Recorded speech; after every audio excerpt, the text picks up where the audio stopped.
पुण्यातील एका ज्येष्ठ नागरिकाला तब्बल 12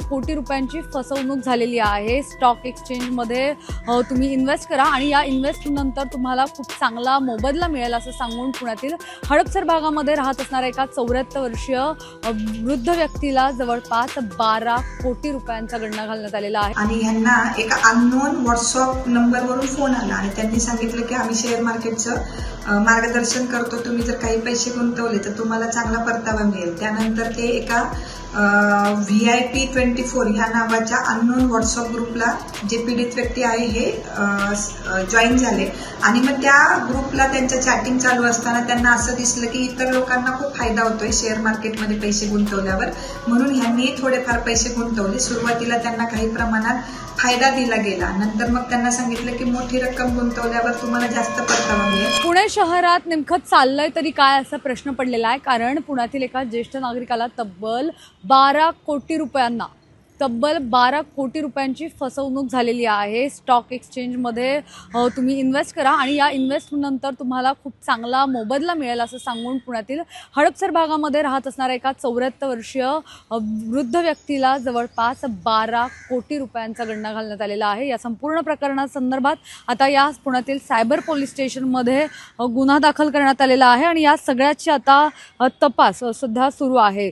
जवळपास 11 दिवसांमध्ये 54 ते 55 कोटींच्या आमिषाला भुलले आणि या पुण्यातील आजोबांनी आपले 12 कोटी रुपये गमावलेले आहेत। तुम्हाला मोठ्या प्रमाणात फायदा होईल आणि गुंतवणूक केल्यानंतर त्याचा परतावासुद्धा मोठ्या प्रमाणात मिळेल असं सांगत जवळपास 12 कोटी 31 लाख रुपयांची फसवणूक या आजोबांची करण्यात आलेली आहे। पुण्यातील 75 वर्ष हे निवृत्त व्यावसायिकांची फसवणूक झालेली आहे। हे जे व्यक्ती आहेत तर ते व्यावसायिक होते आणि मागील बऱ्याच वर्षांपासून पुण्यातील हडपसर भागामध्ये राहतात। खरं तर या सगळ्यामध्ये जी फिर्यादी आहेत त्यांना जानेवारी महिन्यात एका अनोळखी नंबरवरून मेसेज आला होता आणि शेअर बाजारात गुंतवणूक केल्यास तुम्हाला चांगला परतावा मिळेल असं आमिष त्यांना दाखवण्यात आलं। या आमिषाला बळी पडल्यानंतर त्या सायबर चोरट्यांनी त्यांना एका व्हॉट्सॲप ग्रुपमध्ये सहभागी केलं। VIP स्टॉक 24 असं या ग्रुपचं नाव होतं। या ग्रुपमध्ये त्यांना ॲड करण्यात आलं आणि यामधूनच या चोरट्यांनी त्यांना शेअर बाजारातल्या वेगवेगळ्या गुंतवणूक योजनांची माहिती दिली आणि हळूहळू त्यांना जाळ्यात ओढण्याचा प्रयत्न केला आणि त्यानंतर जाळ्यात ओढल्यानंतर त्यांना 11 दिवसात 54 कोटी रुपये मिळवून देतो असं सांगितलं आणि असं पैशांचं आमिष दाखवत त्यांनी जवळपास 3 महिन्यात या सायबर चोरट्यांनी वेगवेगळ्या 8 बँक खात्यांमध्ये यांना शेअर बाजारमध्ये पैशांची गुंतवणूक करायला सांगितली आणि वेळोवेळी ही सगळी अमाऊंट घेऊन जवळपास 12 कोटी 31 लाख रुपयांची फसवणूक या आजोबांची केलेली आहे। या संपूर्ण याच्यामध्ये आता जो पुढचा तपास आहे तर तो सायबर पोलीस करत आहेत। मात्र पुणे शहर या सगळ्या प्रकरणासंदर्भात सायबर पोलीस निरीक्षक स्वप्नाली शिंदे यांनी नेमकी काय अधिकची माहिती दिलेली आहे ती काय नक्की हा प्रकार घडलेला आहे मॅडम आणि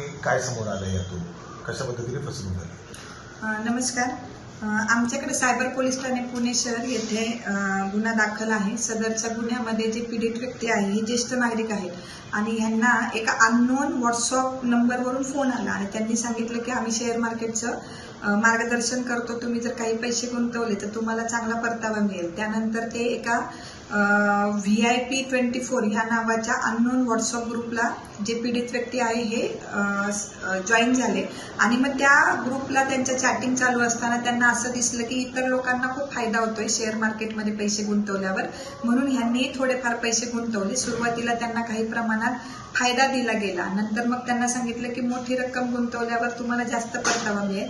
असं करत करत पीडित व्यक्ती यांनी जवळजवळ 8 बँक खात्यांमध्ये 12 कोटी 31 लाख रुपये भरले। याच्यामध्ये ह्या साधारण जानेवारी महिन्यापासून मार्च महिन्यापर्यंत हे पैसे भरलेले आहे। या 2 महिन्यामध्ये त्यांना 12 कोटी 31 लाखचे 54 कोटी रुपये मिळणार असं त्यांना त्यांच्या पोर्टफोलिओमध्ये दिसत होतं।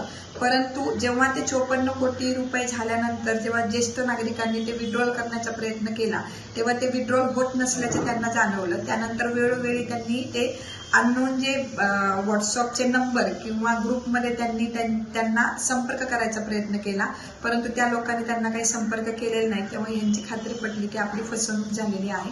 ते जेव्हा सायबर पोलीस स्टेशनला आले तेव्हा आम्ही 1930 म्हणजेच NCRB पोर्टलला त्यांची तक्रार नोंदवून घेतलेली आहे. मॅडम अशी गुन्ह्यांमध्ये वाढ होताना दिसते? सध्या सायबर गुन्ह्यांमध्ये मोठ्या प्रमाणामध्ये वाढ होते आहे. त्याच्यामध्ये मिडल एजची आणि ज्येष्ठ नागरिक लोक फसत आहेत. त्यामुळे जर एखादा अनोळखी व्यक्ती तुम्हाला फोन करत आहे किंवा एखादी लिंक पाठवत आहे किंवा तुमच्या एखाद्या अनोळखी बँक खात्यांवर पैसे पाठवायला भाग पडत आहे, तर अशा वेळेस तुम्ही त्याला बळी पडू नका आणि स्वतःचा पैसा स्वतः सुरक्षित ठेवा. शहरात वारंवार अशा घटना घडत असतात आणि आता हे जे नवीन प्रकरण आहे तर त्यामध्ये जवळपास 12,31,00,000 रुपये हे या वृद्ध व्यक्तीच्या अकाउंटवरून वेगवेगळ्या अकाउंटमध्ये ट्रान्सफर करण्यात आले आणि त्यानंतर आता ही सगळं जेव्हा प्रकरण त्या वृद्ध व्यक्ती जे आहेत तर त्यांच्या समोर आलं की आपली फसवणूक झालेली आहे. जेव्हा त्यांनी एवढी मोठी फसवणूक झाल्यानंतर जेव्हा त्यांनी पुन्हा एकदा त्यांना कॉल करण्याचा प्रयत्न केला किंवा आपल्या परताव्यासाठी जेव्हा त्यांनी फोन करण्याचा प्रयत्न केला तेव्हा त्यांच्याकडून कुठलंही उत्तर मिळालं नाही आणि त्यानंतर या व्यक्तींना समजलं की आपल्यासोबत हा मोठा फ्रॉड झाला, फसवणूक झाली आणि त्यानंतर त्यांनी सायबर पोलिसात धाव घेतली. मात्र अशा प्रकारे लवकर पैसे मिळतील किंवा मोठ्या प्रमाणात पैसे मिळतील, तुम्ही पहिले सुरुवातीला गुंतवणूक करा, अशा वेगवेगळे आमिष दाखवून सायबर फ्रॉड जे आहेत तर ते केले जातात. कॅम्पमधलं सुद्धा आपण प्रकरण पाहिलं सकाळी की कॅम्पमधल्या प्रकरणामध्ये सुद्धा असंच घडलं आणि एका महिलेला जवळपास 97 लाख रुपयांची फसवणूक करण्यात आली. त्यामुळे हे जे चोरटे आहेत तर त्या अशा ज्येष्ठ लोकांनाच टार्गेट करतात, घरामध्ये एकटे राहणारे किंवा ज्यांचा कोणाशी जास्त संपर्क येत नाही अशा लोकांना ते टार्गेट करतात आणि त्यांच्याकडून ही अशा प्रकारची फसवणूक जी आहे तर ती केली जाते. असं जरी असलं तरी पोलिसांचा या सगळ्यावर वॉच आहे, मात्र तरीसुद्धा अशा ज्या घटना आहेत त्या वारंवार समोर येताना पाहायला मिळतात. त्यामुळे आता हे सगळं थांबवण्यासाठी पोलीस नेमकं नवीन काही ॲक्शन प्लॅन तयार करणार का हे पाहणं महत्त्वाचं असणार आहे. कॅमेरा पर्सन अजय गांगुर्डेसह मी मोना यनपुरे, सिविक मिरर, पुणे.